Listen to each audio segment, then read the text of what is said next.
Emma stood in the corner of their tiny room. Her mother's words cut deep into her heart. Look at you, plain as dirt. Who would want you? Emma touched her birthmark with trembling fingers. The red stain covered her left cheek. People always stared at it. They whispered cruel things behind her back. Her mother, Helen, drank too much wine. She spent all their money on bottles and gambling. Now angry men came knocking at their door. They wanted payment for her debts. I found a way out of this mess, Helen said. She smiled coldly at her daughter. Lord Marcus needs a servant girl. He'll pay all our debts in exchange for you. Emma's heart stopped beating for a moment. Mother, please, don't do this to me. It's already done. He comes for you tomorrow. That night, Emma cried into her thin pillow. She was just goods to sell, like old furniture or a broken cart. Her own mother saw no value in her at all. She thought about her father. He died when she was only 5 years old. He used to tell her she was beautiful, that her mark made her special. Different, blessed by angels. But he was gone now. And her mother saw only burden, only shame, only something to trade away. Morning came too fast. A black carriage waited outside their door. The driver said nothing to them. Helen pushed Emma forward with rough hands. Go on then. Don't shame me any more than you already have. Emma climbed inside the dark carriage. No goodbye kiss, no last hug, no tears from her mother. Just emptiness where love should be. The carriage wheels started moving through thick fog. Each mile took her further from the only home she knew. But was it really home? A place of pain and rejection? She thought about Lord Marcus as they traveled. People said strange things about him in the village.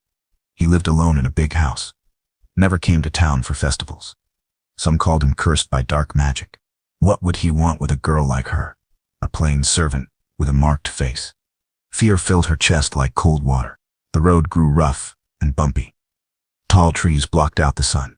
Everything felt dark and cold around her. Emma held her small cloth bag tight. The 3 worn dresses. 1 book her father left her.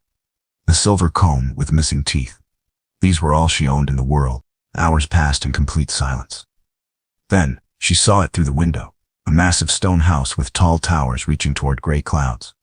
Iron gates opened slowly with loud creaking sounds. This was her prison now. Bought and paid for, like cattle sold at market. The carriage stopped with a jolt.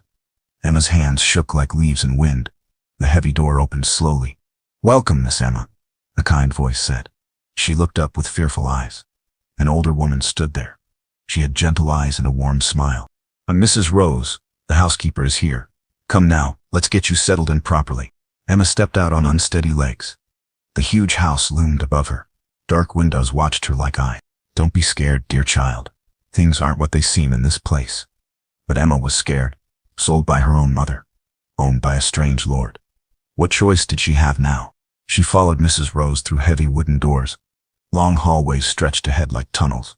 Dark paintings covered the walls. Everything smelled of old wood and melting candles. Lord Marcus waits in his study room. He wants to meet you right away. Emma's stomach turned over. This was it. She would meet her buyer, the man who owned her now. Mrs. Rose knocked softly on a door. My lord, the girl is here. Send her in, came a deep voice from inside. The voice was strong, but not harsh like she expected. Not cruel or angry. Emma entered the room slowly. Warm firelight danced on the walls. Books filled every shelf from floor to ceiling. A fire crackled softly in the stone fireplace. And there, standing by the tall window, was Lord Marcus. He turned around to face her. Emma gasped out loud. He was young, maybe 25 years old. Dark hair fell past his broad shoulders. But his face, old scars crossed his right cheek. Burn marks, it looked like. He was marked just like her. Their eyes met across the quiet room. Blue meeting brown. 2 damaged souls. Standing apart. Yet somehow, connected by shared pain. Hello, Emma, he said in a simple, gentle voice. Welcome to your new home. Lord Marcus turned back to face the window. His shoulders looked tense and heavy. You must be wondering why, he said quietly. Why I agreed to this arrangement with your mother. Emma stayed completely silent. What could she possibly say to him? Your mother came here just last week. She was begging and crying. She owed money to very dangerous men. He paused for a long moment. His hand touched the cold window glass. I don't usually help strangers who come to my door. But something made me listen to her story. Emma watched him carefully. This wasn't what she had expected at all. No leering looks. No crude words. just deep sadness in his voice. She offered you as payment for her debts. Said you were worthless. That no man would ever marry you. The words stung Emma's heart. Even hearing them from him hurt. I almost threw her out of my house. But then, she mentioned your birthmark. He turned around slowly. His scarred face caught the warm firelight. We match perfectly, it seems. Emma touched her cheek without thinking. How did you get yours? A barn fire. When I was 12 years old, I tried to save our horses from the flames. The roof beam collapsed on me. His voice stayed calm and steady, but old pain lived deep in his blue eyes. My father called me ruined after that. He said I was no longer fit to be his son. My mother couldn't bear to look at my face. So I left home, built this quiet life alone.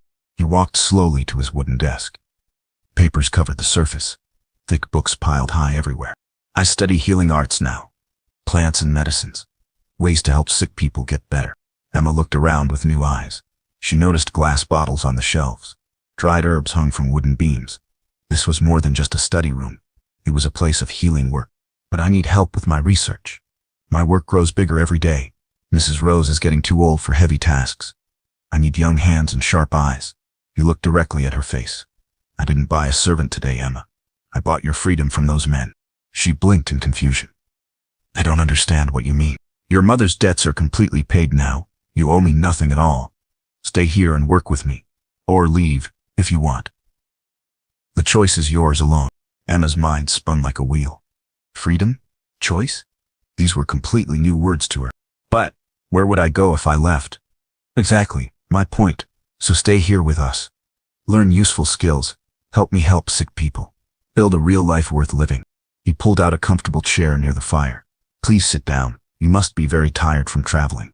Emma sat down slowly. Everything felt like a strange dream. I know all about rejection, Marcus said in a soft voice. About being called worthless and ugly and broken. His simple words hit her heart like arrows. People see our marks first, before anything else. They judge us. They turn away in fear or disgust. But marks don't define who we really are inside. He poured hot tea from a china pot. His hands were gentle and careful with everything. What defines us is what we choose to do. How we help others. How we choose to grow stronger. Emma took the warm cup. The tea smelled of fresh mint and golden honey. I won't lie to you, he continued. People in the village talk about me. They call me the cursed lord. Say I practice evil, dark arts here. A small, sad smile crossed his lips. I just make healing medicine from plants. But fear makes people say stupid things. Emma sipped her tea slowly. It warmed her cold throat. You'll be completely safe in this house. Mrs. Rose will teach you how everything works. I'll teach you about herbs and healing.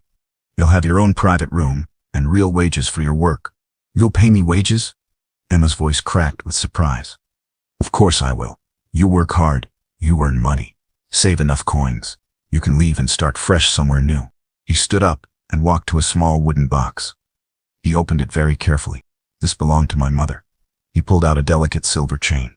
A small moon pendant hung from it. She left it behind when I had to leave home. His voice caught slightly. Old pain rising to the surface. Please wear this. Let it remind you of something important. The moon has marks too. Dark craters and scars. But it still gives light to the darkness. He held out the necklace. Emma took it with shaking hands. Thank you, she whispered like a prayer. Don't thank me yet. Tomorrow, the real work begins. Rest well tonight. You're truly safe now. Emma stood to leave the warm room. At the door, she turned back. Lord Marcus, why did my birthmark matter to you? He smiled with real sadness. Because I knew the truth. Anyone marked like us deserves so much better than cruelty. Emma woke up in a real bed for the first time in years. Soft white sheets, warm wool blankets, clean pillows that smelled like lavender. For just a moment, she forgot everything that happened. Then it all rushed back like cold water.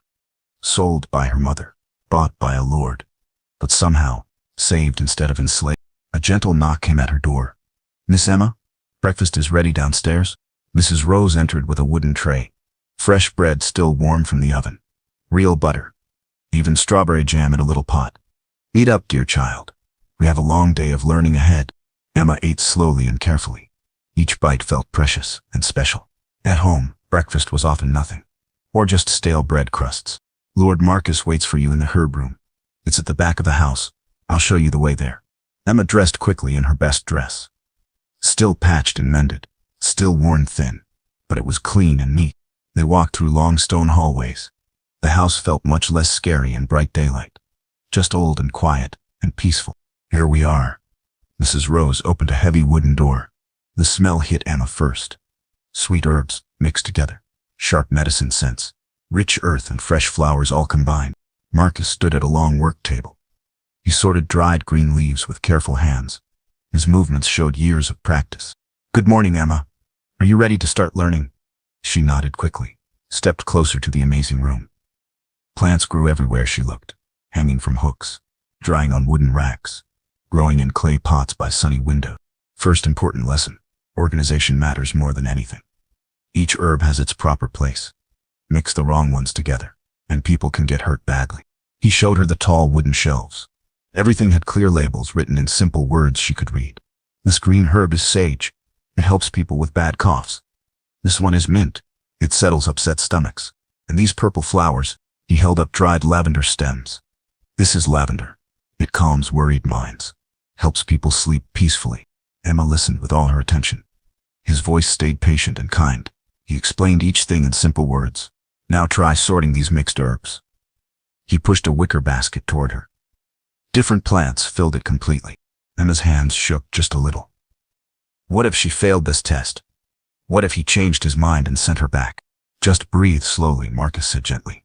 "No need to rush anything. Real learning always takes time." She picked up one leaf, smelled it carefully. Mint. She knew that sweet scent. Slowly and carefully, she began sorting. Some herbs she recognized. Others confused her completely. Marcus watched quietly without saying anything. "You have good natural instincts," he said with approval. "You separated them by smell first. That's very smart thinking." Emma felt unexpected warmth spread through her chest. Praise, real praise from someone. When did that last happen to her? "Now let me show you how to grind medicines." He took a stone bowl and pestle, added some dried roots. "Some healing medicines need to be powder. Watch my hand motion carefully." He ground the roots slowly, steady circular motions. The hard roots became fine dust. "Your turn now." He handed her the heavy stone pestle. Their fingers touched briefly by accident. Both of them pulled back quickly. Both marked faces turned slightly red. Emma tried to copy his movements. Too hard at first. The powder flew up in a cloud. "More gently," he said softly. "Like this motion." He stood behind her chair, guided her hands with his own. His touch stayed completely respectful. Teaching, nothing improper. But Emma's heart began racing fast. No one had ever helped her like this before, with such patience, with such gentle care. "Much better now," he said. "Step back to give her space. You'll learn everything very quickly." They worked together in comfortable silence. He showed her things. She copied his methods. Small mistakes happened. He never scolded or got angry. "Can I ask you something?" Emma said suddenly. "Always. Ask me anything you want." "Why do you spend your time helping sick people?" Marcus paused in his work, set down his grinding stone. "Because I have the ability to help. Because they truly need it. And because..." He touched his old scars gently. "The healer who saved my life after the fire." He looked past these marks, saw a boy worth saving. "I want to be that kind of person for others." Emma understood his meaning. Deep in her bones, she felt it. To be truly seen. Really seen.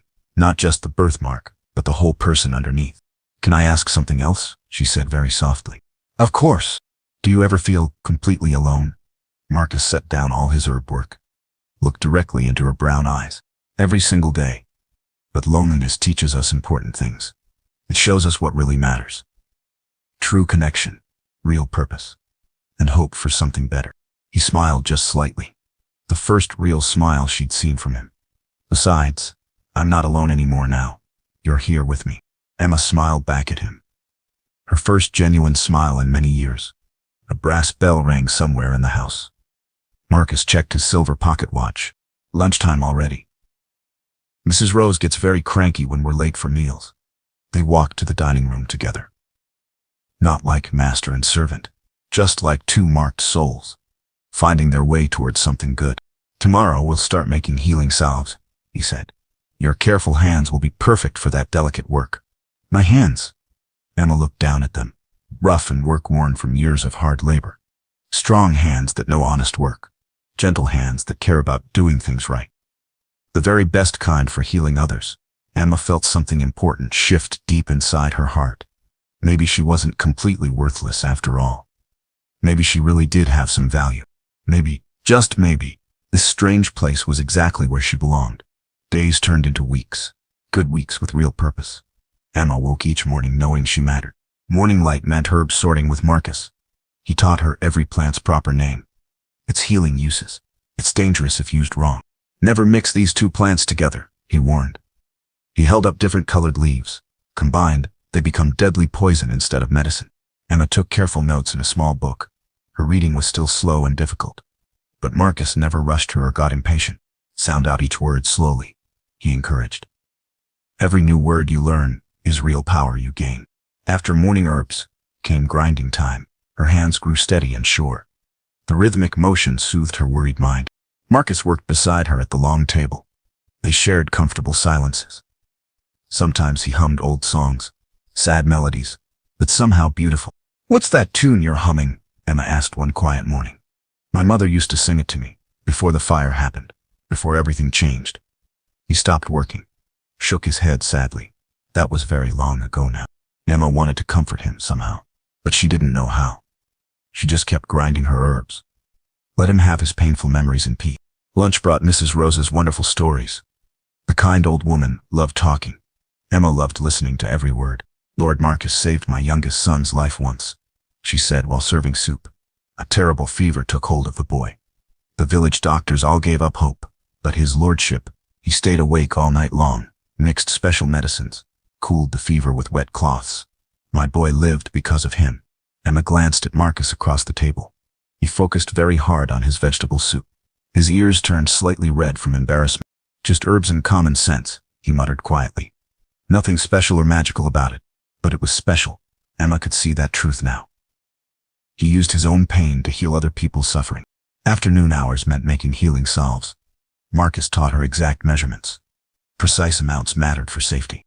Too much of this herb, and skin will burn badly. Too little, and wounds won't heal properly.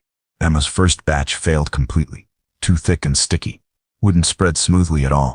"Try again," Marcus said simply. No anger in his voice. No disappointment or harsh words. Her second batch worked much better. The third attempt was almost perfect. "You learned faster than I ever did," he praised warmly. "You have natural talent for this work." Emma felt happiness glow inside her chest. She was actually good at something important. Really and truly good. Evening time brought reading lessons by the fireplace. Marcus pulled out simple books. Children's stories. Mostly. But Emma didn't feel ashamed. "What's this word here?" She pointed at the page. "That says hope," he answered patiently. Sounded out slowly. "Hat rent." "Oh, P." She tried the sounds. Stumbled once. Tried again more carefully. Got it exactly right. "Perfect," he smiled. Real smiles came easier now. For both of them. Some nights, sick villagers knocked at their door, seeking help for coughs, deep cuts, burning fevers, painful burns. Marcus never turned anyone away. Even people who whispered cruel things about him, called him cursed or dangerous. Emma watched him work with gentle hands. Soft, kind words. He looked past their fear and hatred, helped them anyway. "Why do you help people who treat you badly?" she asked, after one left. "Because healing others heals the healer too," he said wisely. "Anger is poison that hurts us most. Helping people is the only real cure." Emma started helping with patience, holding clean bandages, mixing simple teas. The villagers stared at her birthmark at first, whispered about it. But when their children felt better, when infected wounds healed cleanly, they started nodding politely to her. Small acceptance, but it mattered so much. One cold evening, a young mother came running. Her baby daughter burned with a dangerous fever. She sobbed with desperate fear. "Please, my lord. She's all I have left in this world." Marcus examined the tiny child, quickly. His face grew very serious. "Lung fever. Very bad. We'll need to work fast to save her." He turned to Emma with trust in his eyes. "Do you remember the breathing mixture I taught you? Can you make it perfectly?" Emma's heart pounded like thunder. A real test of her skills. A precious life depending on her knowledge. She nodded firmly, moved to the herb shelves, selected each plant very carefully, grind them to a fine powder, added golden honey, boiled clean water at the right temperature. Her hands stayed completely steady. Marcus had taught her well and truly. Excellent work, he said. Took her mixture, fed it to the sick baby. Drop by tiny drop, they stayed awake all night long, taking turns, cooling the fever with wet cloths, giving medicine every hour. By early dawn, the baby breathed much easier. The fever finally broke. She would live and grow strong. The grateful mother cried with pure relief.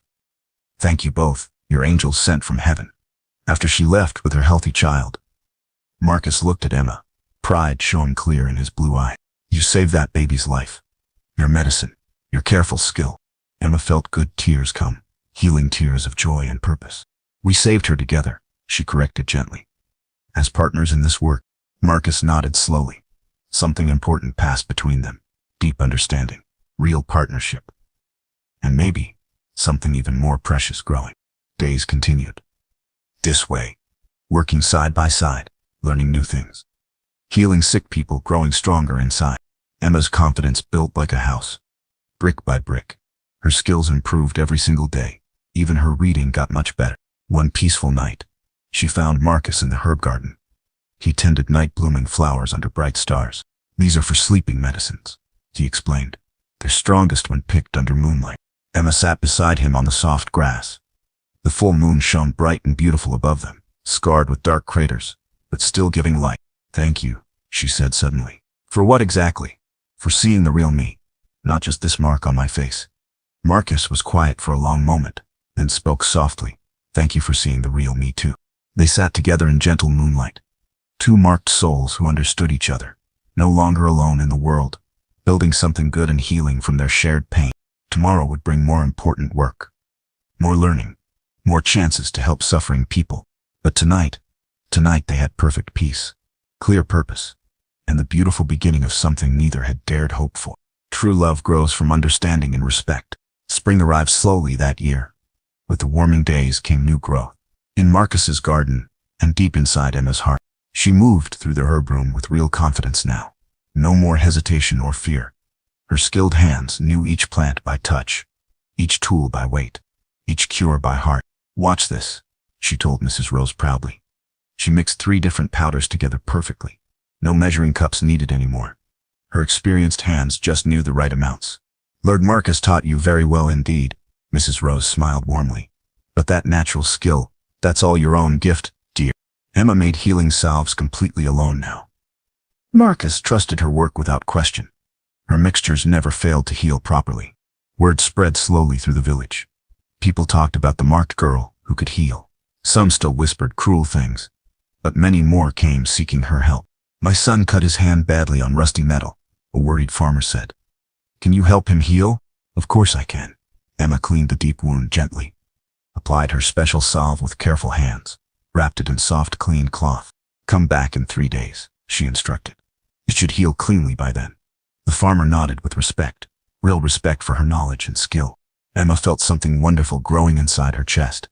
Pride in her work, joy in helping others. Strength she never knew she had. Marcus watched her with quiet happiness. His student had become his equal partner. You don't need me to check your work anymore, he said one morning. You know healing as well as I do now. Emma blushed with pleasure. I learned from the very best teacher. No, he said seriously. You learned because you have a healer's heart. That can't be taught. It has to be born inside you. Spring brought more changes too. Emma's reading improved greatly. She could sound out most words now. She even read simple healing books by herself. Listen to this, she said excitedly. She read aloud from an herb guide. Her voice was clear and confident. Marcus smiled with pure pride. Perfect. You're ready for the advanced text now. She also started writing down her own healing recipes. Her handwriting was still shaky, but each letter got better with practice. One warm afternoon, a group of village women came together. They brought their sick children for treatment. At first they stared at Emma's birthmark, whispered to each other behind their hands. But then, they watched her work. Gentle hands examining each child, soft voice explaining what was wrong. Perfect medicines that helped immediately. She really knows what she's doing, one mother said with surprise. Better than the old village healer, another agreed. By the time they left, they looked at Emma differently.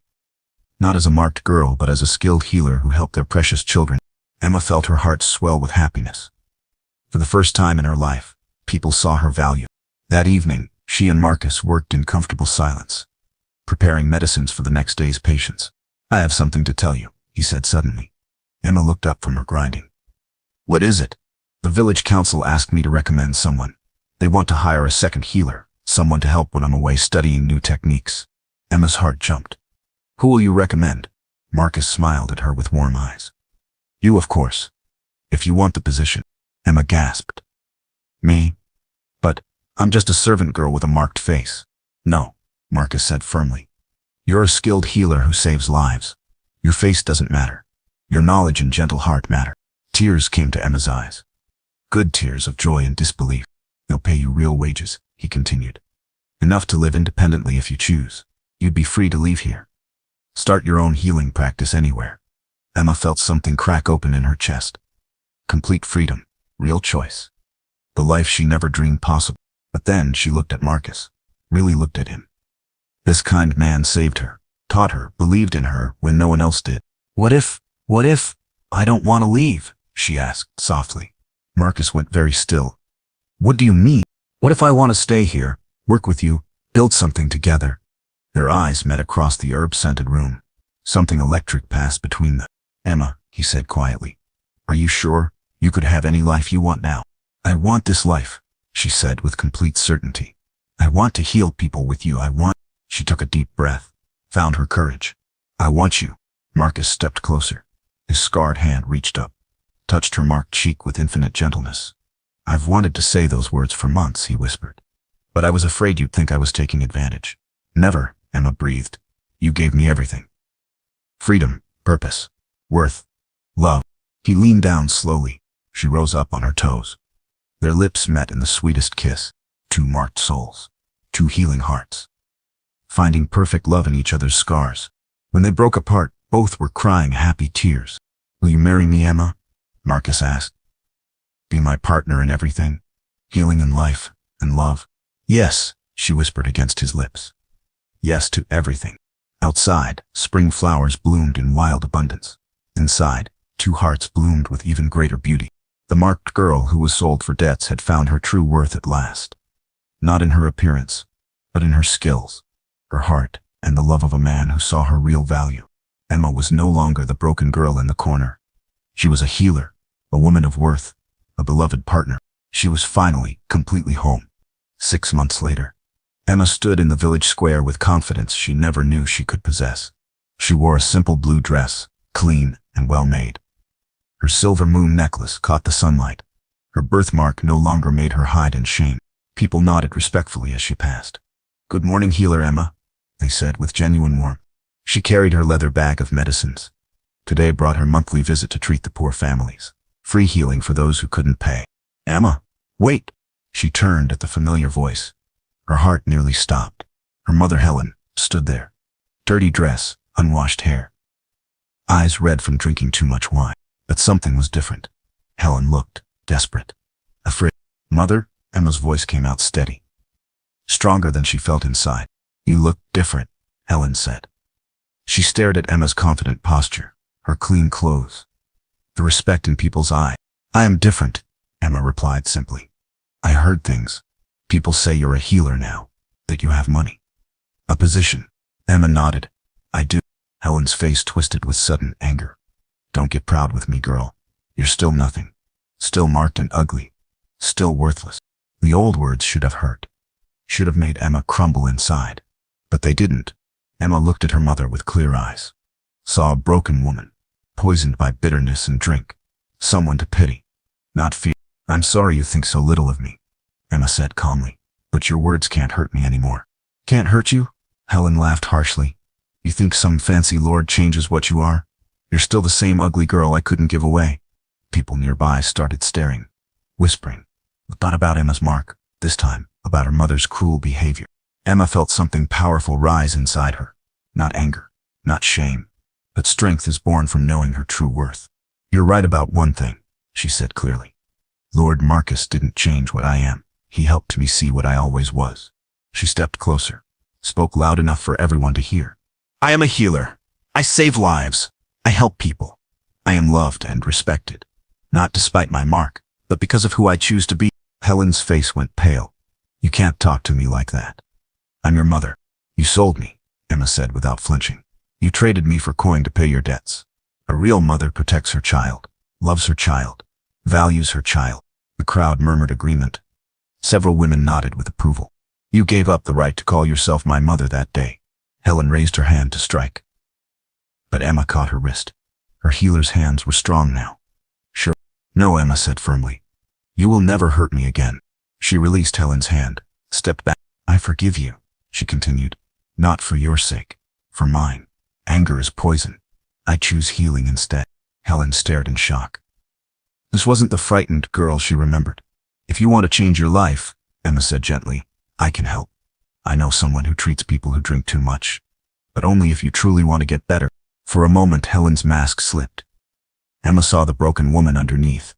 Scared, lost, destroyed by her own choices. But then the bitterness returned. I don't need help from you. Marked freak. She turned and pushed through the crowd, stumbled away toward the tavern. Emma watched her go with sadness, but not the crushing pain she used to feel. Well done, dear. Emma turned. Mrs. Rose stood there with a proud smile.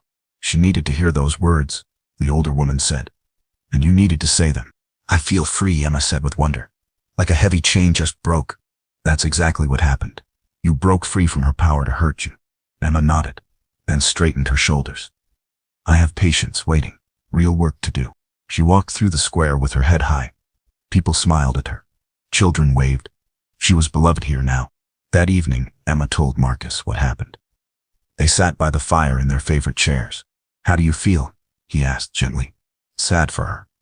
But not hurt anymore. She can't touch the life we've built. Marcus took her hand. You've become so strong, so sure of yourself. You taught me my worth, she said. Showed me what real love looks like. We taught each other, he corrected. Emma smiled. Yes, we did. She looked at her reflection in the window glass. The birthmark was still there, always would be. But now she saw it as Marcus did. As a mark of distinction, something that made her special, different, memorable. I'm proud of who I am, she said softly. As you should be. You're amazing, Emma. Inside and out, she leaned against his shoulder. I love you. I love you too. My beautiful, brilliant healer. Outside, stars began appearing in the dark sky. Each one scarred by distance and time, but still shining bright, just like Emma. Marked but beautiful. Scarred but strong. Shining with the light of love and purpose and unshakable worth.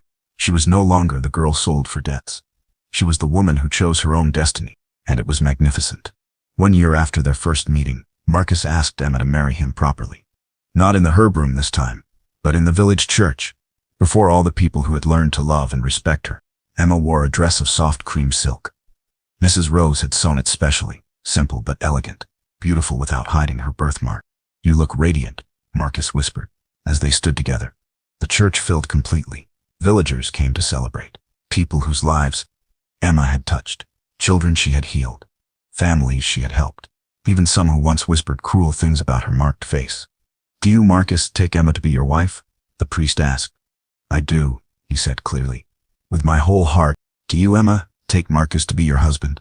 Emma looked into his scarred face, this beautiful man who saved her, not just from poverty, but from believing she was worthless. I do, she said with joy. Forever and always. When they kissed, the whole church erupted in cheers. Outside, people threw flower petals. Children laughed and danced around them. Lady Emma! Lady Emma! They called happily. Emma laughed with pure delight. Lady Emma. She liked the sound of that. At the celebration feast, people took turns speaking. She saved my daughter's life, one mother said. Lung fever. The doctors gave up. But Emma never did. Fixed my broken arm, the young farmer added. Good as new now. Delivered my baby safely, another woman shared. Both of us could have died, but her skill saved us. Story after story, life after life. All touched by Emma's healing gift. Marcus squeezed her hand under the table. Look what you've built, he whispered. All the lives you've changed. Emma felt overwhelmed by gratitude. How had she gotten so blessed? Later that evening, they walked alone in their garden. Moonlight silver on the herb plants. I have something for you, Marcus said. He pulled out a small wrapped package. Emma opened it carefully. Inside lay a beautiful wooden sign. Marcus and Emma Healers, it read in carved letters. For our door, he explained. Partners in everything now. Emma traced the letters with her fingertip. Her name, right beside his.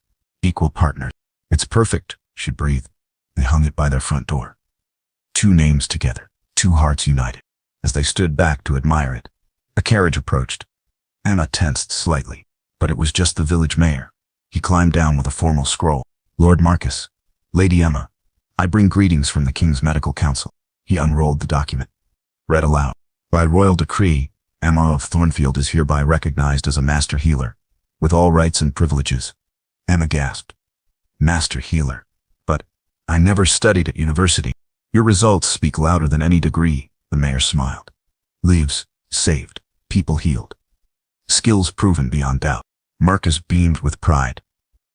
Master healer Emma has a wonderful ring to it. After the mayor left, Emma sat in stunned silence. From sold servant to master healer. In just 2 years. How did this happen? She wondered aloud. You happened, Marcus said simply. Your talent, your heart, your determination to help others. He took her hands in his. And you're just beginning. Think of all the lives you'll touch, all the healing you'll do. Emma looked at their joined hands. He's scarred. Her work is rough, both marked by life, but both are capable of incredible gentleness, amazing healing power. We'll do it together, she said. Heal the world, one person at a time. Together, he agreed. Always together. They sealed the promise with a kiss, soft and sweet, and full of hope. Above them, the moon shone bright, scarred but beautiful, marked but magnificent, just like them, just like their love, just like the incredible life they would build together. Emma had been sold for debts by a mother who saw no value in her, but Marcus had seen her true worth, cherished her soul, helped her bloom into everything she was meant to be. A healer, a wife, a woman of incredible value and strength. The marked girl had become a master healer. The unwanted daughter had become a beloved wife. The worthless burden had become a treasure beyond price. And it all began with a man who looked past scars to see the beautiful soul underneath. True love, real worth, perfect healing, all found in the gentle touch of someone who truly sees you. Emma smiled up at the stars. Her mark caught the moonlight. She was beautiful. She was valued. She was home, at last. Emma stood by her window, watching the rain fall hard outside. Her reflection stared back. Plain face, brown hair, gray eyes that saw too much. No man wants you. Her mother's voice cut through the silence like a knife. Emma's heart sank. Again, always again. Her mother entered the room. Cold eyes, colder words. You read too much, Emma. You dream too much. Look at your sisters. Rose and Lily are married now. Happy, normal, 23 years old. In their small town, that meant one thing. Old maid. The girl nobody wanted. The daughter who brought shame. Emma touched her books, hidden under her bed. Stories of adventure, of healing, of women who mattered. But stories weren't real life, and real life was cruel. I found someone, her mother announced.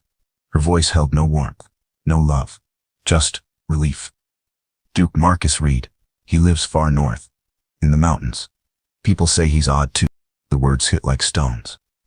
Odd too. Even her own mother saw her as broken, damaged goods. Something to get rid of. Emma's hands shook. Mother, please. It's done. The door slammed. Final, like a coffin, closing. That night, Emma packed slowly. Her few books. Her collection of dried herbs. The small drawings she made when nobody watched. Flowers. Plants. Things that grew despite the cold. Her father came to her door.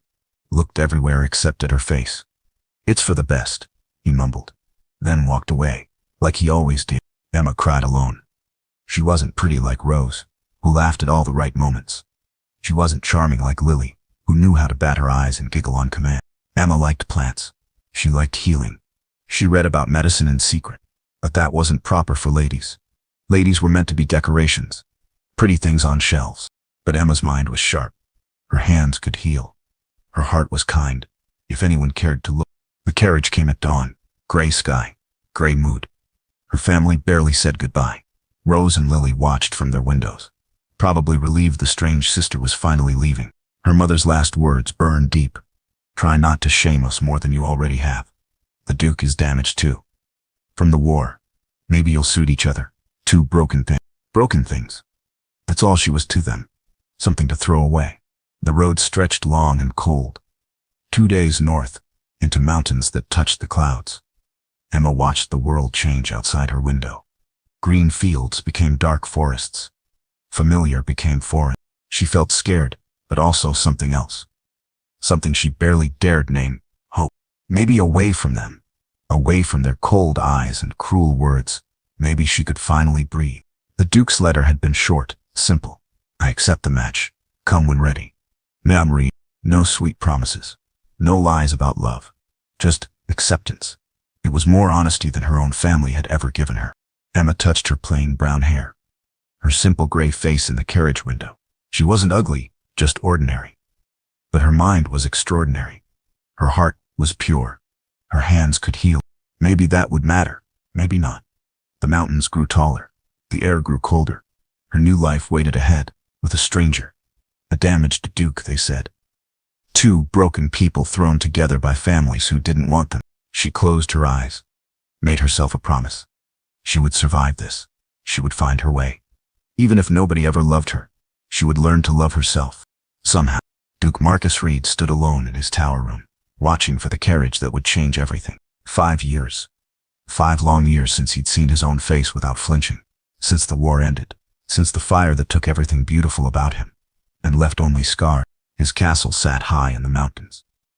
Stone walls that kept the world out, cold halls that echoed with loneliness. Few servants stayed long. They whispered about him when they thought he couldn't hear. The Duke who hides, the monster behind the mask.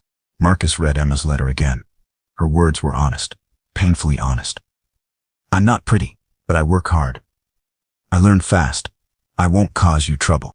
No lies, no false promises of beauty or charm. He respected that. Lies were worse than scars. At least scars were honest about being ugly. She arrives today, said Tom, appearing in the doorway. His oldest friend, his only friend now. Are you ready for this? Marcus touched his silver mask. It covered the worst of the damage, half his face. The burned half that made children cry and women faint. She needs a home, Marcus said quietly. I need someone who won't run screaming. The war had taken everything. His easy smile, his handsome face, his faith that people could see past surfaces. But he still had his mind, still had his wealth, still had land that needed tending. Maybe that would be enough. He'd agreed to the marriage quickly. No courtship, no meetings where she'd have to pretend not to be horrified. Just a practical arrangement. 2 unwanted people making the best of it. Her family's letter had been clear. Emma's difficult. She reads too much, dreams too much. But she's healthy and won't give you trouble. Difficult. He almost smiled at that. What they called difficult, he might call interesting. Marcus walked through his gardens. They were dying now, overgrown and neglected. His last gardener had quit months ago, said the place felt cursed. Said working for a monster wasn't worth any amount of money. But Emma knew about plants. Her letter mentioned herbs, healing. Maybe she could bring life back to this place, the way she might bring life back to him.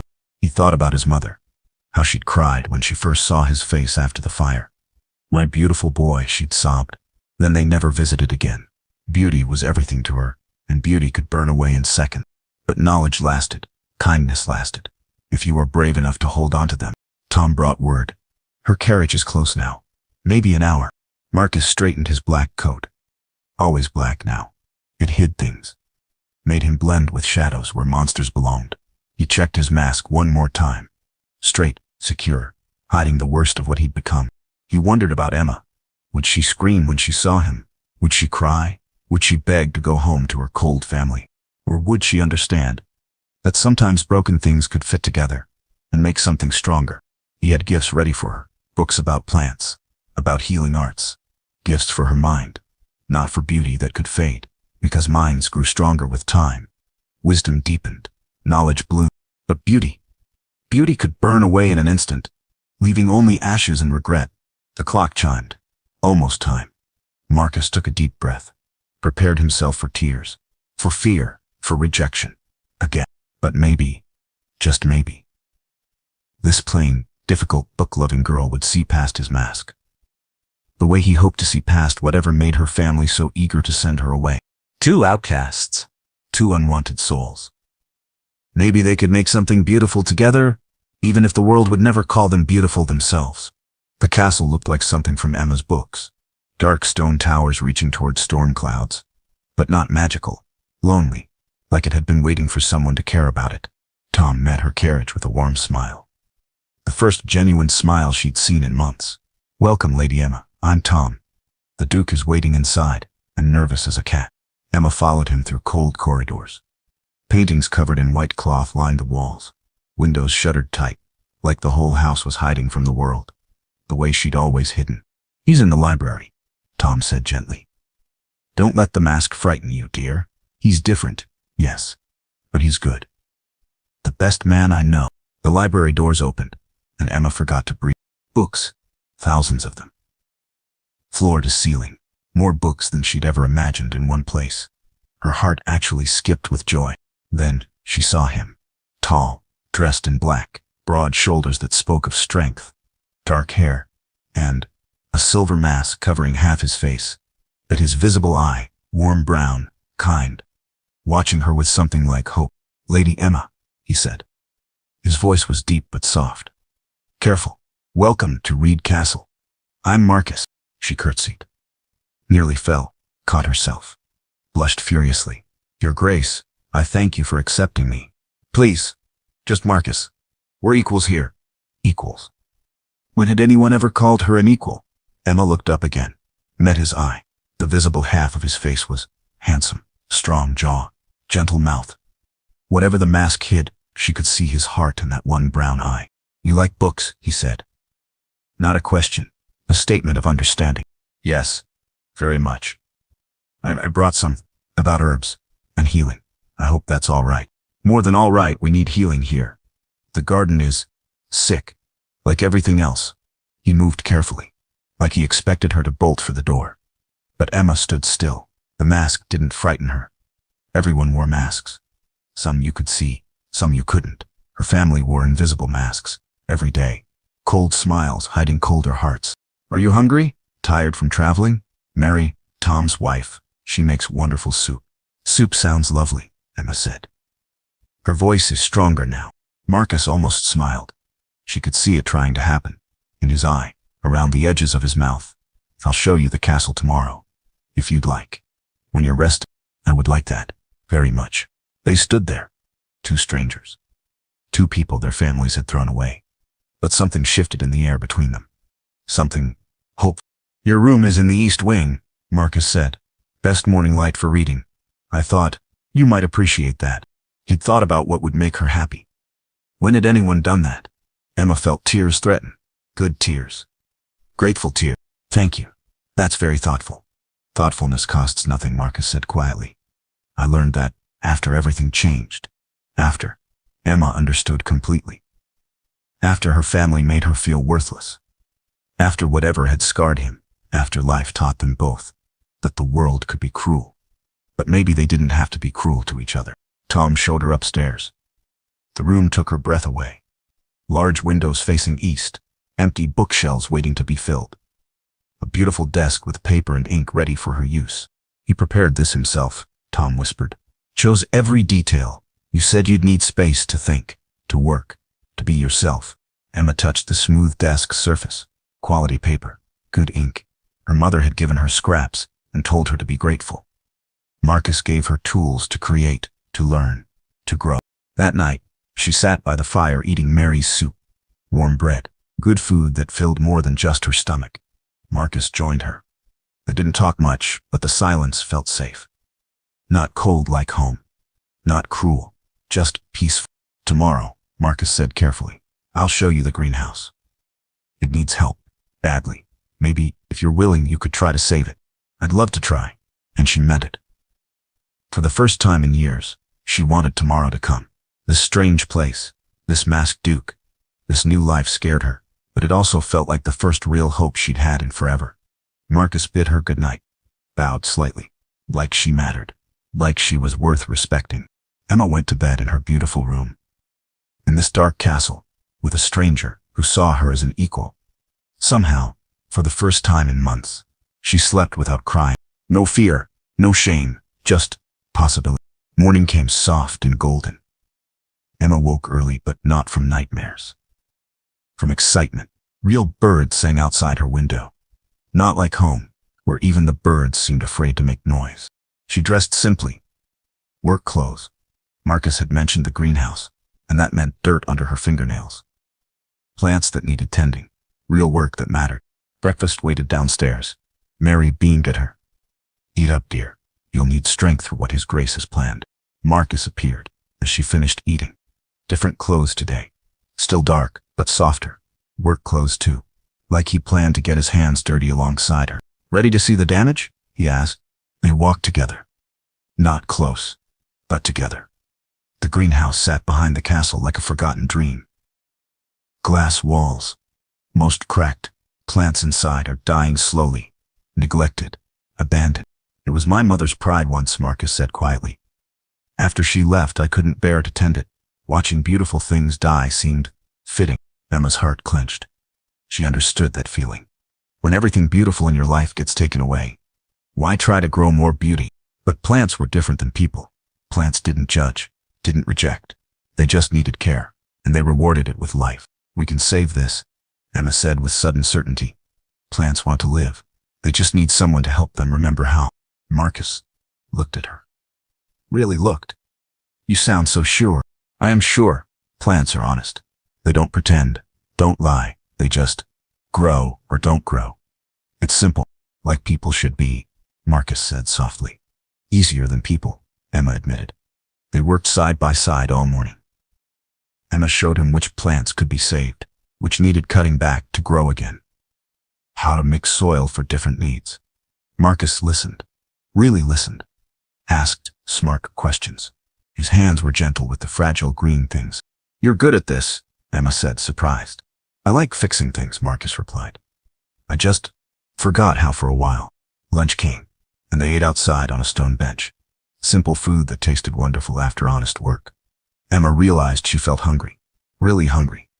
Not the hollow ache of sadness, but the good hunger that comes from purpose. Tell me about healing herbs, Marcus said. I want to understand. So Emma talked about plants that eased pain, ones that fought fevers, how to dry them properly, store them safely, use them wisely. Marcus asked question after question. He understood quickly, made connections she hadn't expected. Could you teach me? He asked suddenly. Really teach me? Not just today, but ongoing. Emma stared. You want to learn from me? Why wouldn't I? You know things I need to know. You're clearly gifted. It seems logical, simple, but revolutionary. Nobody had ever asked Emma to teach them anything. They told her to be quiet, be less, take up less space. But Marcus wanted her knowledge, valued it. I would love to teach you, she said, meaning every word. They worked through the afternoon. The sun felt warm on Emma's back. Her hair came loose from its pins. She forgot to fix it, forgot to worry about looking proper. Just worked, lived, breathed freely for the first time in years. Marcus rolled up his sleeves as the day warmed. Strong arms, scars were there too, she noticed. But he didn't hide them from her. Didn't seem ashamed. The fire, he said, seeing her notice. I pulled a child from a burning building. Got burned, pulling her out. But she lived. Emma's heart squeezed tight. You saved her. Tried to save her father too, my friend. But I was too late. His voice went quiet. Sometimes I wonder if the scars are punishment for not being fast enough. They're not punishment, Emma said firmly. They're proof you tried. Proof you cared more about saving her than protecting yourself. Marcus stopped working. Looked at her with something like wonder. That evening, they sat by the fire again, reading different books. Sometimes sharing passages. Sometimes just existing in comfortable silence. Emma felt something she'd never felt before. Peace. Same time tomorrow? Marcus asked as they prepared for bed. With the plants? Yes, and I want to start a proper herb garden, for medicines. The village needs that, Marcus said. Our doctor left last year. People have been suffering. Emma sat straighter. I could help them. If you'd allow it? Marcus smiled. His first real smile since she'd arrived. Even with the mask, she could see it transform his whole face. I would be honored to help you help them, he said. They need healing. And you were born to heal. That night, Emma wrote in her journal for the first time in months. She wrote about dirt under her fingernails. About plants coming back to life. About a duke who worked beside her instead of above her, who saw her gifts and wanted to learn from them. She thought about home, about her mother's cold disappointment. Her sister's perfect lives felt as hollow as bird bones. They seemed far away now, like characters from a sad story she'd read once. This was real. Marcus was real. The work was real, and tomorrow would bring more reality, more purpose, more light. Emma fell asleep smiling, dreaming of green growing things, and kind brown eyes that saw her truly. 3 weeks passed like a beautiful dream Emma never wanted to wake from. The greenhouse bloomed now. Green everywhere, life returning to places that had seemed dead forever. She'd made her first real medicines, remedies that actually helped people. Tom carried them to the village and returned with something Emma had never experienced before. Gratitude. They're asking about you, Tom reported with a grin. The healer woman, they call you, want to know when you'll come to town. Healer woman. Not plain Emma. Not the strange daughter. Not the burden. The healer. Someone who mattered. Marcus learned beside her every single day. His mind was as sharp as any blade. He understood plant properties faster than she'd expected. His hands grew confident with delicate work. But more than that, he listened to her. Really listened. Like her words had value. Show me the fever remedy again, he'd ask. And she would, patiently, clearly. Never once did he make her feel foolish for knowing more about something. One morning a young mother arrived at the castle gates, crying, carrying a burning child. Please, she begged, help my daughter. She's dying. Please. Emma's heart raced. This was real, life or death. Not practice, but the moment everything mattered. She and Marcus worked together, quick, efficient, like they'd been partners for years instead of weeks. They mixed the fever medicine, cooled the child's burning skin, fought death itself, and won. The fever broke. The child opened her eyes, smiled weakly at her mother. The woman hugged Emma so tight it hurt. Thank you, thank you. You're an angel sent from heaven. Later, alone in her room, Emma cried. Good tears, healing tears. She had saved a life. She mattered. She was enough. Marcus found her, knocked softly. Are you all right? Yes. Just happy to help, to matter. He sat beside her. Close enough to comfort, far enough to respect her space. You always mattered, Emma. They just couldn't see it. They. Her family, who had thrown her away like rubbish. But Marcus saw treasure where they saw trash. I'm learning to see it too, Emma whispered. That I have worth. Keep learning that. It's the most important lesson. Word spread through the village like wildfire. The Duke's new wife could heal, would heal. People started coming. Small hurts, big fears. Emma helped them all. Marcus supported her completely. Protected her time, her energy, her calling. She taught the village women about herbs, how to ease birthing pains, how to handle monthly cycles without shame. They listened to her. Plain Emma, who knew important things. Her confidence grew like her plants. Slowly but surely, she spoke louder now. Walked taller, smiled more. Real smiles. Not the fake ones her mother had demanded. Marcus noticed everything. You're different, he said one evening. Stronger. I feel stronger. Here. With purpose. With acceptance. Purpose changes people, Marcus said thoughtfully. I lost mine after the fire. Thought I was useless. You reminded me that healing isn't just about medicine. It's about caring. They planned something bigger together. A proper healing house in the village, where Emma could work openly. Not hidden in the castle like a shameful secret, but visible, valued, needed.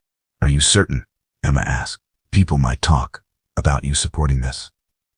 About me, Marcus straightened. Let them talk. Good work speaks louder than gossip. So they built it. Together. Marcus provided the funds. Emma designed the layout. The villagers helped with construction. Everyone working towards something beautiful. Something is needed. Opening day arrived bright and clear. People filled the small building. Grateful faces. Hopeful eyes. Emma stood at the front. Marcus, beside her. Always beside her.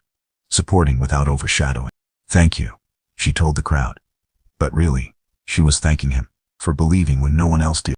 That night, they celebrated quietly. Just the two of them. But Emma felt fuller than she'd ever felt in her entire life. Full of joy, purpose, possibility. I wrote to my family, she said suddenly. Told them about the healing house. About my work here.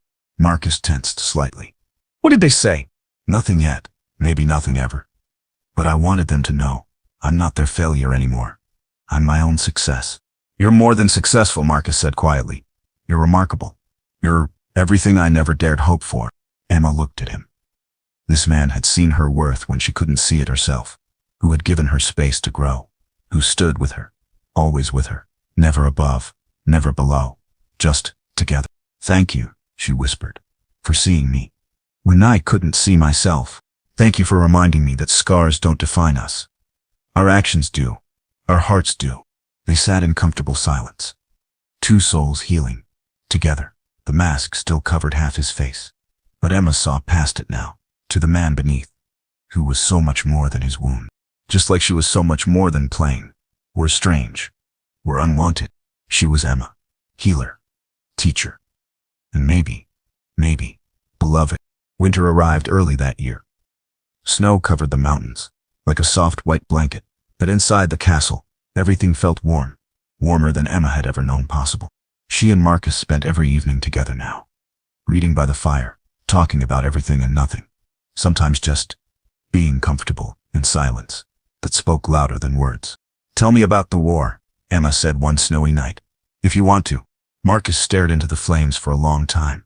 When he spoke, his voice was quiet, careful, like the words might cut him if he said them wrong. I led good men into battle. Most of them died.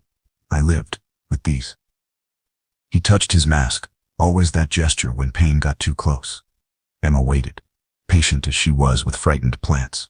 The child I saved during the fire, her name was Sarah. She lived, but her father, my best friend James, he didn't make it out. I see his face every morning in the mirror, in my dream. Emma moved closer, not touching but close enough that he could feel her warmth, her presence. You saved her, she said simply. That matters. Does it? When I couldn't save him? Yes.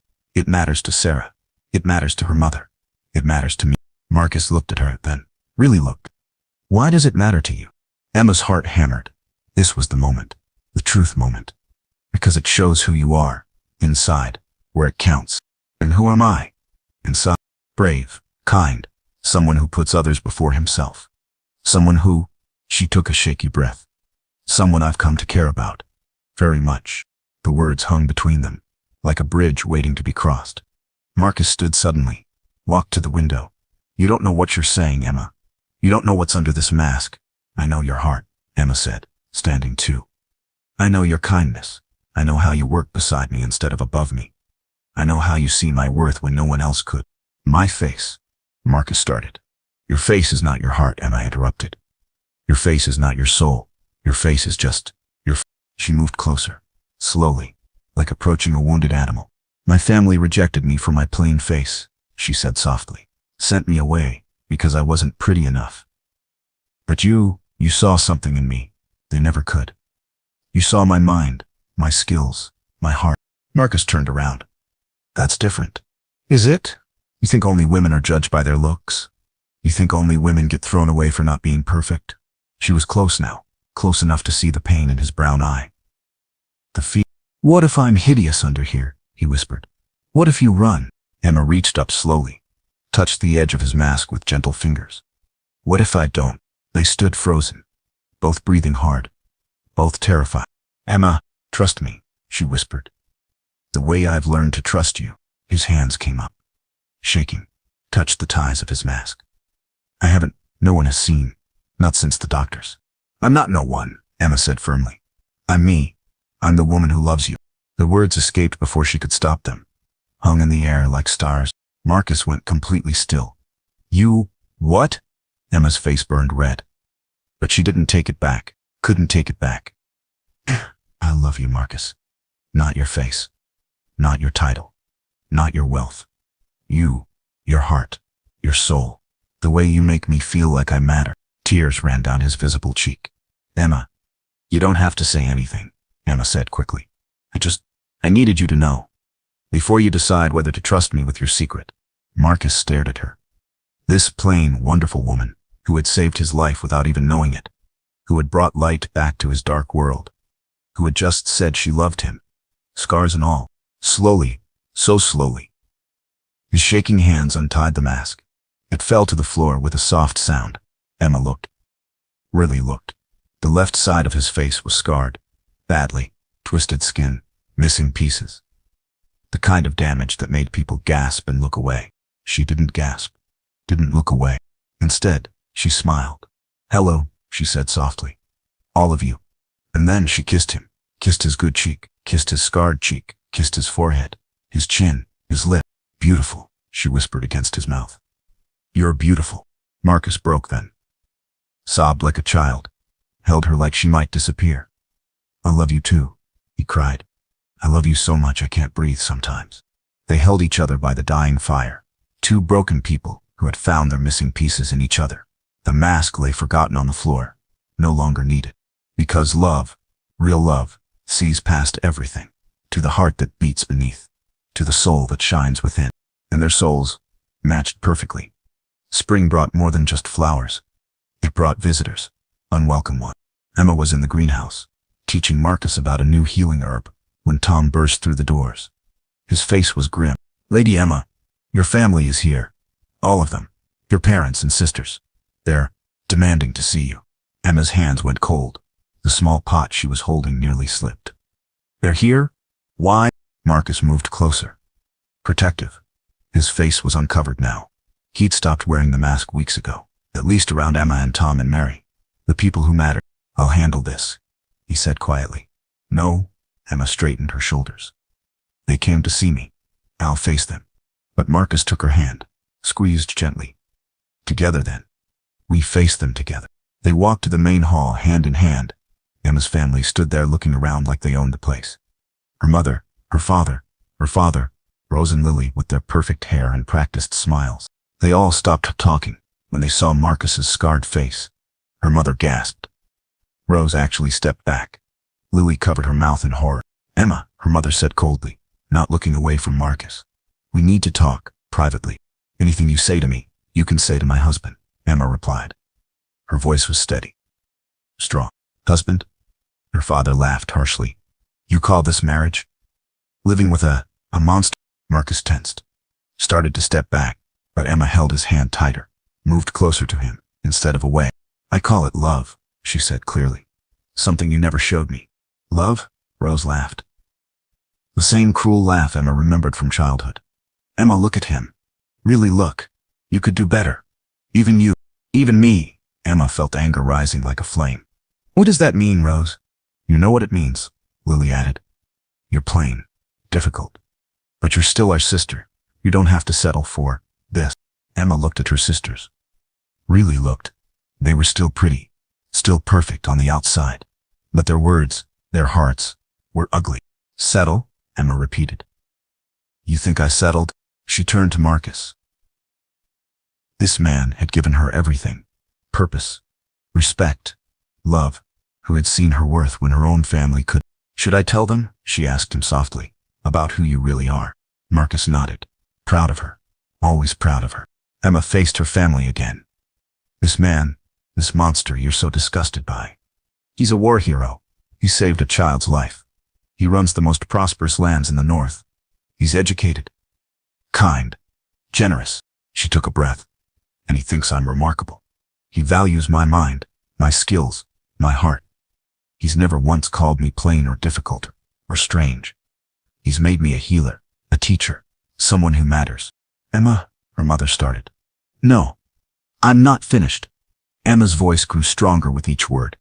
"You want to know what settling looks like? Settling is living with people who make you feel worthless every day. Settling is pretending to be less than you are to make others comfortable. Settling is accepting cruelty as normal." She looked at each of them in turn. "I refuse to settle anymore. For any of you. How dare you speak to us like this?" Her father blustered. "How dare I?" Emma laughed. Not bitter. Just free. "I dare because I finally know my worth. Because I finally found someone who sees it too." Marcus stepped forward. His scarred face was proud, unashamed. "Your daughter has saved dozens of lives since coming here. The village considers her a blessing. I consider her my greatest treasure." "Treasure?" Rose scoffed. "She's nothing special. To you, maybe," Marcus said quietly. "But to me, she's everything." Emma's mother looked around the beautiful castle, at the expensive furnishings, the signs of wealth and power. Her expression was calculating. "Well," she said slowly, "perhaps we were too hasty. Perhaps this arrangement could work after all. We could visit more often, get to know each other better. Emma saw right through it. Now that they knew Marcus was wealthy, successful, now they wanted to claim her again, use her connection for their own benefit. No, Emma said simply. You're not welcome here. Emma, her father exploded. We're your family. Family doesn't throw away their daughters, Emma replied. Family doesn't call them worthless. Family doesn't make them feel ashamed of who they are. She moved closer to Marcus. Her real family now. You sent me away like garbage. You can't come back now and pretend you care just because it's convenient. Her mother's mask slipped, showed the cold calculation underneath. Don't be foolish, Emma. You need us. What if this doesn't work out? What if he gets tired of you? Marcus spoke then. His voice was quiet but carried complete certainty. I will never get tired of Emma. She's not a novelty to me. She's not a convenience. She's my partner, my equal, my beloved wife. He looked at Emma's family with something close to pity. You threw away a precious gift, but I won't make your mistake. Emma is treasured here, protected here, loved here. Emma felt tears on her cheeks, happy tears, grateful tears. Please leave, she said quietly. And don't come back. I have a new family now, a better one. Her family left in angry silence. No goodbye, no apology, no acknowledgement of what they'd lost. Emma watched them go from her window. Marcus beside her, his arm around her waist. Any regrets? He asked softly. Emma leaned into his warmth. Only one, that it took me so long to stand up to them. You stood up when it mattered, Marcus said. When you were strong enough, that's what counts. Emma turned in his arms, looked at his beautiful scarred face. This man had given her everything, who had shown her that love wasn't about perfection. It was about seeing someone truly and choosing them anyway. I love you, she whispered. All of you. Always. And I love you, he whispered back. My remarkable, brilliant, beautiful Emma. Outside, spring continued blooming. Inside, two hearts beat as one. Perfect in their imperfection. Whole in their chosen love. 2 years later, Emma stood in her healing house, teaching a group of village girls about herb preparation. Her hands moved confidently as she explained which plants helped with what ailments. The girls listened with bright, eager faces. Remember, Emma said, smiling at them. Healing isn't just about the medicine. It's about caring, about seeing people's pain and wanting to help. Through the window she could see Marcus working in their expanded gardens. No mask, no shame, just a man tending growing things with gentle hands. Several village men worked alongside him, learning, laughing at something he'd said. The scarred duke, who had once hidden from the world, now mentored young farmers, taught sustainable growing methods, led by example instead of fear. Lady Emma, young Sarah raised her hand. The same Sarah Marcus he had saved from the fire years ago. Now 12 and fascinated by healing arts. Yes, sweetheart. Will you tell us the story again? About how you and the Duke fell in love? The other girls giggled and leaned forward. They never tired of the tale. Emma smiled. She never tired of telling it. Well, Emma began, settling into her chair. It starts with a girl who thought she was worthless, and a man who thought he was broken. As she spoke, Emma's hands moved to her rounded belly. 5 months now. The first child is growing strong and healthy inside her. Marcus was over the moon with joy and terror. He kept reading every book about babies he could find, making lists of supplies they'd need, talking to the baby each night like it could already hear him. Maybe it could. Maybe love spoke louder than words. The most important part of the story, Emma continued, is that they both learned something crucial. Your worth isn't determined by what others think of you. It comes from inside, from your actions, your kindness, your courage to be yourself. After the lesson ended, Emma walked outside. The village had grown around their healing house. New families moving in, children playing in safe streets. Prosperity that came from caring leadership instead of cruel demands. Marcus looked up as she approached. His whole face lit up. Still did that. Every time he saw her, like she was the best surprise of his day. How did the lesson go? He asked, pulling her close. Wonderful. Sarah wants to become a healer like me. Of course she does. You're her hero. Emma laughed. I'm nobody's hero. I'm just me. Just you, Marcus agreed, kissing her forehead, is more than enough. More than I ever deserved. They walked home together as the sun set behind the mountains. Home. Not just a castle or a building, but a feeling. A place where they belonged, where they were valued, where love lived in every room. That evening, Emma received a letter. Her hands shook slightly as she recognized the handwriting. Rose. Marcus looked up from his book. Bad news. Emma scanned the contents quickly, then began to laugh. Real laughter. Not bitter, just amazed. Rose is getting divorced, she announced. Apparently her perfect husband was having affairs. She wants to come visit. Says she's learned to appreciate family more. Marcus raised an eyebrow, and Emma walked to the fireplace, tossed the letter into the flames. And I have all the family I need right here. Marcus set down his book, moved behind her chair, placed his hands gently on her growing belly. Our child will never doubt their worth, he said softly. Never wonder if they're loved. Never feel like they need to be perfect to deserve care. Never, Emma agreed. They'll grow up knowing that real love sees everything and chooses to stay anyway. The baby kicked them, strong and sure, like it was agreeing with their promises. Emma covered Marcus's hands with hers. 2 wedding rings catching the firelight. Not expensive rings, simple bands they'd chosen together. But they represented something precious. Something earned through struggle and choice and daily commitment to seeing each other truly. Do you ever wonder, Emma asked, what would have happened if we hadn't found each other? Marcus considered this. You would have found your worth eventually. You're too remarkable to stay hidden forever. And you, I would have stayed alone, convinced I was unlovable. You saved me, Emma. In every way a person can be saved. Emma turned in his arms, looked at his dear, scarred face. This man had given her everything: purpose, respect, love, children on the way, a life of meaning. But most importantly, he had given her herself, the confidence to be who she truly was. The knowledge that she was enough, more than enough. She was treasured. We saved each other, she corrected softly. Outside, snow began to fall again. But inside, warmth filled every corner.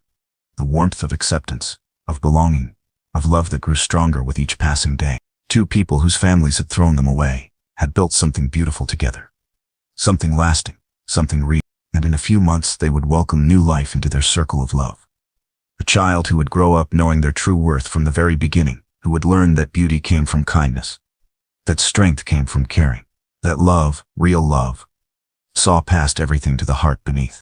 The fire crackled, the snow fell, and Emma and Marcus held each other close, grateful for every moment that had led them here, to this place, to this love, to this life they had chosen together, perfect in its imperfection, whole in its brokenness, beautiful in its truth. This was their ever after, not a fairy tale, but something better, something real.